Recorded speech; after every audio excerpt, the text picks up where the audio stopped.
Sinimulan na kahapon ng National Kickboxing Team ang kanilang high-class training sa gabay ng kanilang foreign coach at world champion na si Walid Hamid bilang paghahanda sa mga nakalinyang kompetisyon. Yan ang ulat ni Paulo Salamatin.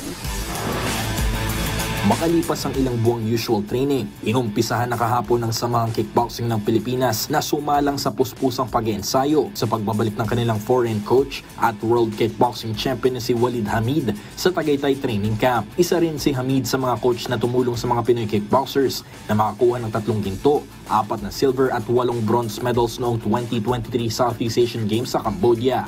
Sa panayam ng PTV Sports, maliban sa kanilang mga local coaches, sinabi ni 2-time SEA Games gold medalist Gina Inyong na malaking bagay para sa kanilang koponan ang magkaroon ng isang world champion na coach. Inahasa lang po namin yung kulang po namin. Tapos nagpo-focus po kami yung counter tapos yung attack. Tapos pagdating po sa competition, yung i-apply po namin ng mas maganda po. Una sa listahan ng mga Pinoy kickboxers ngayong taon, ang Asian Kickboxing Championships na magaganap mula October 6 hanggang 13 sa Cambodia. Ani Inyong, sa tulong ng kanilang foreign coach, malaki ang tsansa nila na mapagtagumpayan ng mga nakahaing kompetisyon paakyat sa 2025 SEA Games sa Thailand. Yun po kasi yung mismong laro niya. Nanggaling po siya talaga sa kickboxing kaya nasi-share niya yung knowledge niya, yung experience niya, at saka maganda rin po yung word of wisdom niya po.